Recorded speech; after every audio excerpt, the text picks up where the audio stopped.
Son las 10 de la noche y es la hora de opinar. Hoy con Paula Sofía Vázquez, Carlos Bravo Regidor y Maite Azuela vamos a debatir en qué situación se encuentran los partidos de oposición de cara al proceso electoral del próximo mes de junio.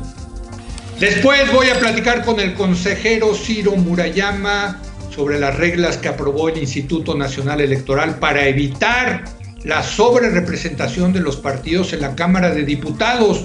Un tema muy importante para la democracia, caray. ¿Cómo es posible que tengan más diputados de los votos que obtuvieron? Así que quedes aquí en Foro TV, que ya comenzó la hora de opinar.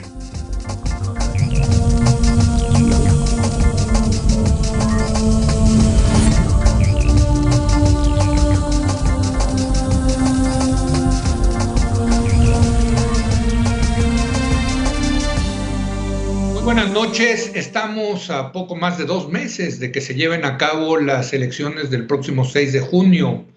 Ya comenzaron, de hecho, algunas campañas en algunos estados. ¿Cómo está la oposición frente al proceso electoral del 2021? Para analizar este tema, saludo a Paula Sofía Vázquez. Paula, ¿cómo estás? Leo, buenas noches, Maite, Carlos, qué gusto. Carlos Bravo Regidor. Carlos, ¿cómo estás?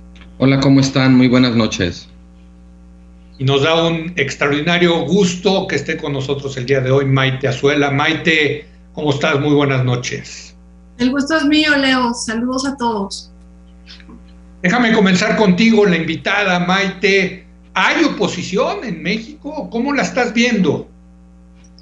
Pues mira, Leo, creo que hay que ver a la oposición desde 2 ópticas. La primera es cuando se acerca un proceso electoral, lo que quiere mostrar que es los mensajes que intenta enviar y lo que ha sido la oposición en estos 2 años, en donde honestamente me ha parecido totalmente timorata, de un perfil muy, muy bajo, y además creo que pues acompañando incluso muchas de las decisiones claves en el legislativo que fueron presentadas por el presidente de la República. Es decir, no vimos una oposición firme. Por lo pronto pienso en la Guardia Nacional, que conlleva la militarización.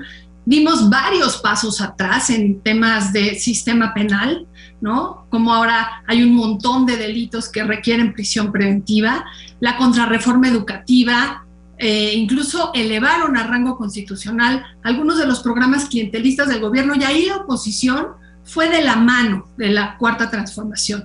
Entonces creo que por ahí hay una arista en donde pues no vimos resistencias, no vimos discursos firmes, fuertes, alguno que recordemos en estos 2 años en donde digas, ay, mira qué participación de tal legislador del PRI o del PAN, o incluso líderes de partido que estuvieran haciendo contrapesos mediáticos. Fueron realmente pues de muy, muy, muy bajo perfil, quizá porque sienten que hay mucha cola que tienen que les piso, porque el gobierno desde que entró de alguna manera con ciertas amenazas de que podía sacar a la luz alguna información o algunos datos financieros. Entonces, bueno, en esa parte sí siento una oposición, como dije al inicio, muy timorata.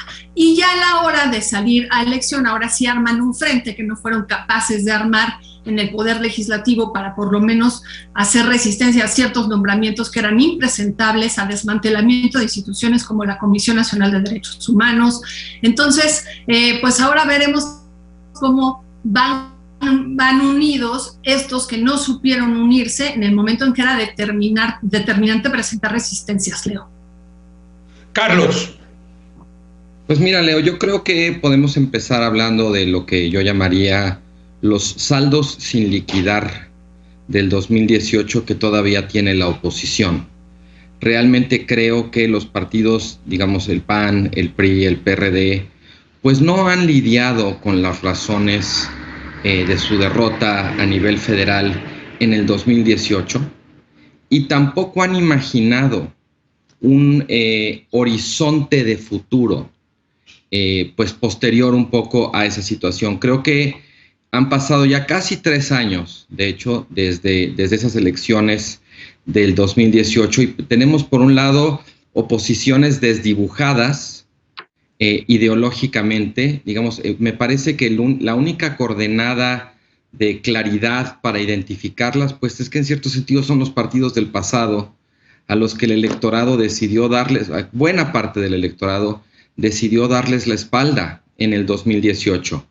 ¿Y qué han hecho desde entonces para levantarse, para reinventarse, para innovar, ¿sabes? Para recuperar capacidad de convocatoria.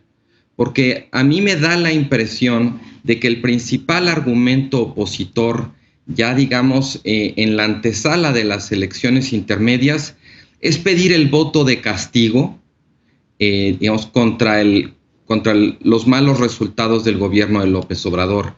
Y si es cierto que por un lado las encuestas muestran que en efecto creo que hay una mayoría de la población que registra que los resultados han sido negativos, salvo en 2 o 3 indicadores, el grueso parece mostrar que en efecto la gente se da cuenta que los resultados no son muy buenos, pero la aprobación del presidente todavía es muy alta. Entonces creo que ahí, bueno, la oposición de alguna manera está tratando de empujar al electorado a decir, cóbrale al presidente los malos resultados del gobierno, no votes por los partidos de su coalición, vota por nosotros. El problema es que si bien me parece que en efecto hay muchas y muy válidas razones para querer emitir un voto de castigo, la verdad es que ese acto, digamos, de convertir a esos partidos en el instrumento para castigar al gobierno de López Obrador resulta muy problemático, porque son partidos que realmente no se han abocado a reconstruir la credibilidad que perdieron. Creo que un poco desde antes del 2018. Esa pérdida de credibilidad, de hecho, creo que explica en parte el mal resultado que tuvieron, pero creo que durante estos 3 años realmente no ha habido un trabajo de ninguno de estos 3 partidos para tratar de reconstruir su credibilidad, de modo que puedan presentar una oferta que para el electorado, vamos a decirlo así, merezca ser escuchada, ¿sabes? Muy bien. Entonces creo que llegamos a la elección intermedia con un panorama pues realmente poco halagüeño, poco entusiasmante en ese sentido. Pero es muy difícil, yo creo, que los partidos hagan eso. Si con las personas es difícil que acepten sus errores, con instituciones, pues imagínate, es todavía más difícil, ¿no? Pero no sé cómo la veas tú, Paula. Bueno, sí, qué lástima que no existe la terapia institucional, ¿no? Nos haría mucho bien. Yo lo primero que querría decir es que yo extraño a la oposición. O sea, estoy de acuerdo con Maite. Creo que en estos años, así como hemos evidenciado muchas fallas de gobierno, pues hemos extrañado tener una oposición que sea un verdadero freno a muchas cosas que nos parece que están mal, que estamos viendo que no están funcionando. Y en eso, pues, ¿cómo llega la oposición? Yo podría decir, no solo, ahí sí concuerdo con la frase del presidente, moralmente derrotada, también están jurídicamente inmovilizados.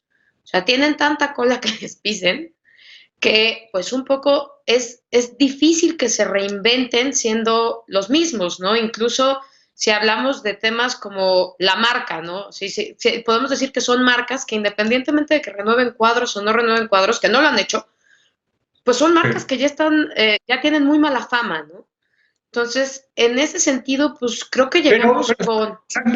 En el PRI y en el PAN, ¿qué te parece Movimiento Ciudadano? O el PRD, digo, el PAN, PRI, PRD, pero ¿qué te parece Movimiento Ciudadano? Movimiento Ciudadano me parece un caso aparte en el que creo que dentro de las cosas que más me llaman la atención es que se está muriendo de nada. Es un partido que no ha perdido en urnas, es un partido que tiene recursos, es un partido que se supone que tendría la posibilidad de capturar esta agenda de izquierda progresista que muchos esperamos en este gobierno, y igual de ilusamente, pero que no vemos materializada. Y en lugar de eso está cometiendo de verdad errores, como dicen en el tenis, errores no forzados, ¿no? Y también ha tenido una gestión en lo que es como su bastión, que es Jalisco, desastrosa. O sea, uno lo está viendo en cómo están haciendo las vacunas con 24 horas de fila. Pues también es un partido que no está pudiendo construir, no se está pudiendo construir como una fuerza política. Entonces creo que ese es como el que nos falta coincido con el análisis de Carlos y de Maite de que no hay no hay en los partidos tradicionales, no estamos encontrando ninguna, no solo una vinculación, no estamos encontrando representaciones nadie, y eso se está viendo en las encuestas, donde lo que aumenta conforme pasa, conforme transcurre la gestión del gobierno es el número de gente que otra vez no sabe por quién votar. Y los votos que pierde Morena no se están yendo hacia ningún partido político, pero también a mí me llama mucho la atención el caso del Movimiento Ciudadano, que tampoco está pudiendo captar nada. O sea, creo que ahí sí contratan un mejor publicista o no entiendo muy bien cuál es el problema en el cual no llegan a ser ni una opción atractiva ni a juntar una representación que valga la pena y que en verdad sea un contrapeso. Ahora, no estamos pecando, déjenme ponerlo sobre la mesa, de una visión muy chilanga, muy vista desde la Ciudad de México, muy con implicaciones nacionales, donde yo estoy completamente de acuerdo con todo lo que ustedes dicen. A nivel nacional, pues las oposiciones se ven débiles, timoratas, en fin. Pero, Maite, a lo mejor las oposiciones están muy vivitas y coleando en los estados. Pues creo, Leo, que las encuestas, desafortunadamente, y lo digo porque no me importa qué partido estuviera en el poder, a mí me parece que los contrapesos son necesarios siempre. Me parece que en este caso lo serían más, y reitero, no lo han sido con las oportunidades que ya tuvieron en el Congreso a nivel nacional y en algunos congresos locales los partidos de oposición. Creo que pues hay algunos estados, y lo sabemos todos, que están pues de alguna manera asegurados. Por ejemplo, con el PRI sería muy difícil que el Estado de México soltara al Partido Revolucionario Institucional, pero no sabemos qué puede pasar. Yo hablaría ahora más que de partidos de votantes. Creo que hay votantes cautivos y votantes cautivados, y bueno, definitivamente los votantes que se van con Morena, independientemente de lo que proponga el partido o incluso de las candidaturas tan impresentable, por ejemplo la de Félix Salgado Macedonio, pues son ya electorados cautivados, ¿no? Que no requieren información adicional para tomar una decisión. Creo que también algunos partidos de oposición tienen este tipo de electorado, pero más reducido. Y creo que el voto que está por cautivar, que es este voto que quizá votó por Morena, como bien decía Carlos, por un descontento y una desolación brutal de los últimos sexenios, en donde ni el PRI ni el PAN pues dieron propuestas alternativas contra la inseguridad, contra la desigualdad, contra la corrupción, y pues la corrupción se volvió el hilo conductor discursivo de Morena, que no han sabido contrarrestar los partidos de oposición porque nunca supieron cómo, ¿no? Entonces, pues sí, en los estados podemos tener algunas sorpresas, pero me temo que el mapa nacional se va a ver reflejado a nivel local y municipal, y lo que sí creo que es importante, hablando del electorado que hoy nos escucha, es pensar en las candidaturas independientemente de sus partidos. ¿Por qué? Porque, miren, el frente opositor, seamos honestos, carece de sustancia. No sabemos exactamente en dónde se pusieron de acuerdo el PRD y el PAN, por ejemplo, en términos de derechos sexuales y reproductivos. No sabemos si comparten el PAN y el PRI algunas líneas de gobierno en donde pues se procura una gestión mucho más transparente o se procura una gestión mucho más centralizada. El chiste es ir juntos contra uno, contra el que, ojo, insisto, no fueron cuando pudieron. Y luego tenemos pues candidaturas numerosas que creo que hay que resaltar, ¿no? No todo es oscuro. Y aquí me gustaría nombrar el proyecto de AUNA, no sé si lo conozcan. Lo que hicieron fueron varias mujeres, independientemente del partido político al que pertenecen, tener una agenda que no únicamente trae temas de equidad de género, sino que trae temas de trascendencia política a nivel nacional y local, y están pues planteando candidaturas que son novedosas, que además pues buscan darle un poco de frescura a la política nacional y que pues ven cuáles son estos puntos compartidos entre partidos que pueden ellas exponer. Y por otro lado, le preguntabas a Paula de Movimiento Ciudadano, yo coincido con ella, podría haber sido esta alternativa a no estar entre los supuestos polos, ¿no? Que nos dibujan en la elección, pero que no se dibujan de facto en las decisiones políticas entre la alianza opositora y Morena. Y creo que el Movimiento Ciudadano, desafortunadamente, aunque pretende atraer el voto del desencanto y en algún momento tuvo una agenda socialdemócrata más o menos decente, pues creo que no ha logrado tener una identidad propia para contender.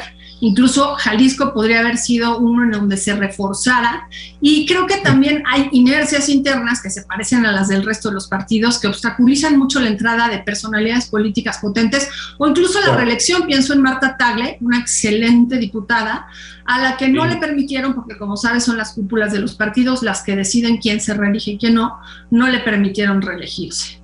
Yo creo que Maite aquí está poniendo sobre la mesa un punto muy interesante, Carlos, que es, en la medida en que se han desdibujado las marcas y tienen tan mala reputación, tan mala fama, pues van a ser los candidatos, ¿no? O sea, yo estaba pensándolo incluso en términos individuales, ¿no? ¿Por quién voy a votar? Pues creo que voy a ver más que los partidos, voy a ver quiénes son los candidatos, Carlos. Sí, de acuerdo. Nada más déjame retomar una cosa que quedó pendiente de la conversación. Decías tú que quizás es ingenuo esperar que los partidos hagan como su arrepentimiento público y sus golpes de pecho. Yo creo que hay una diferencia importante en política, Leo, entre aceptar los errores y corregirlos. Y quizás un buen ejemplo de eso es precisamente el caso de la figura de López Obrador como opositor. Yo no recuerdo haberlo escuchado reconocer sus errores, pero sí recuerdo darme cuenta de que los estaba corrigiendo. Entonces, digamos, yo creo que el camino para los partidos de oposición iría un poco más como en esa dirección, ¿no? Ahora, retomando ahora sí lo que preguntas, sí, desde luego, o sea, aquí hay dos elecciones, la federal y las locales, ¿no? Y creo que, bueno, pues sí, nos hemos concentrado ahorita en lo federal por razones obvias y porque además, pues sí, ha hecho mucha falta una oposición a nivel federal que haga escrutinio, que represente presión, competencia para la coalición López Obradorista, porque incluso es perfectamente factible que uno de los motivos detrás de los malos resultados del gobierno, pues sea esta cuestión como de que gobiernan con mucha confianza, ¿sabes? Porque no tienen a nadie enfrente que los obligue como a avisparse, a tener que ser como más estratégicos, a mejorar, ¿sabes? O sea, esta es como la paradoja de que un gobierno con mala oposición o con poca oposición es un gobierno que tiende a cometer más errores, porque de alguna manera no tiene que cuidarse de ellos porque no hay nadie que los pueda capitalizar, ¿no? Monopolios. En la economía los monopolios tienen esa falla estructural, exacto, ¿no? Como no hay una competencia que los avispe, se vuelven estructuras pesadas y tontas, ¿no? Flojos, claro, exactamente, ¿no? Ahora, yo sí conocía el esfuerzo que mencionaba Maite de Auna, que me parece muy interesante. Es una agenda, digamos, transversal entre distintos partidos y enfocada, ni siquiera enfocada en las candidatas en la medida que son mujeres, pero enfocada sobre todo en una agenda compartida y tratando de empujarla más allá de las diferencias partidistas. A mí sí me parece muy interesante. El caso de Movimiento Ciudadano también me parece, pues hasta cierto punto decepcionante, porque sí de alguna manera como que prometía tratar de hacer algo distinto en la medida que no se sumó a la alianza, digamos, opositora contra López Obrador, pero pues no, o sea, más allá de esa como promesa de hacer algo diferente y de hacer una brega propia, pues sigue siendo un partido, como decían, gobernado por inercias, muy desdibujado ideológicamente, en el que cabe lo mismo Samuel García que Patricia Mercado, ¿no? Y pues sí, al que es muy difícil entonces realmente entender como qué propone, qué quiere, etcétera.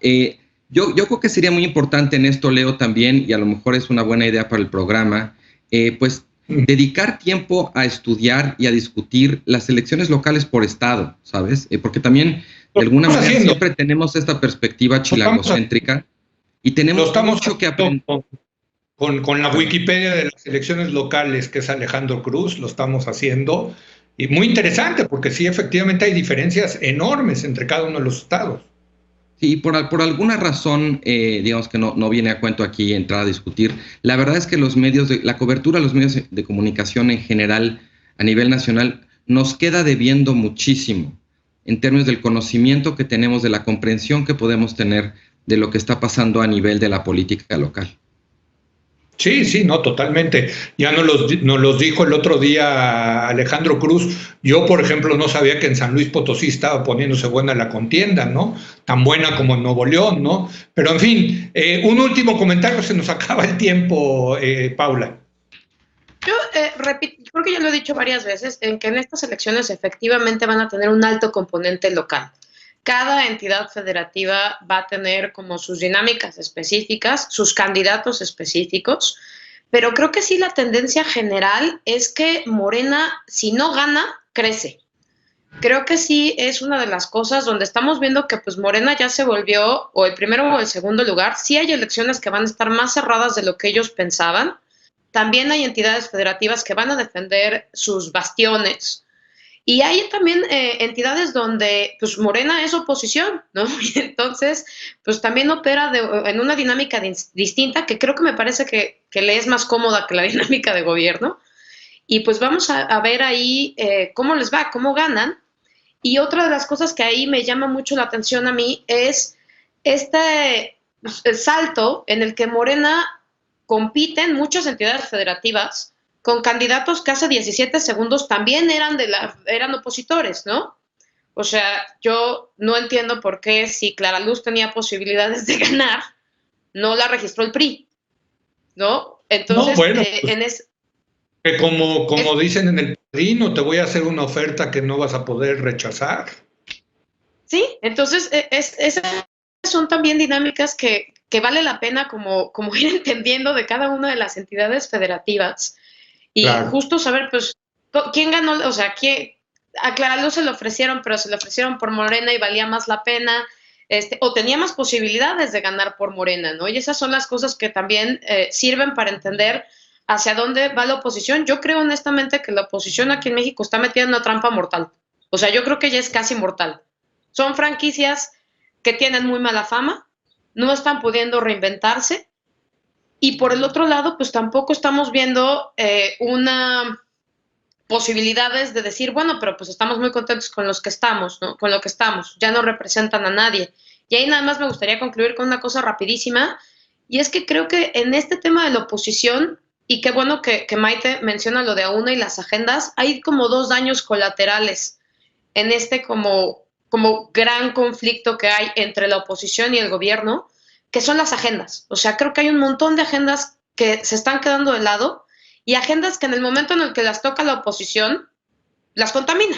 Y entonces ya no tenemos posibilidades de que se avance, ¿no? O sea, y que son agendas que aparte siempre han estado como adversariales al gobierno, el medio ambiente, el feminismo, etcétera, y que las estamos viendo detenidas porque pues nadie las agarra y los que queremos que las agarren, flaco favor nos hacen agarrándolas. Y la otra son las instituciones. ¿Por qué le estás negando al Partido Verde, que es el natural de la agenda medioambientalista en México? Paula, hombre, tenemos un Partido Verde en México. Como de primer mundo. Y la otra serían las instituciones. Creo que las instituciones estén haciendo su trabajo como contrapesos a falta de una oposición, las está poniendo en el lugar de la oposición y las está en el discurso presidencial y las está lastimando muchísimo.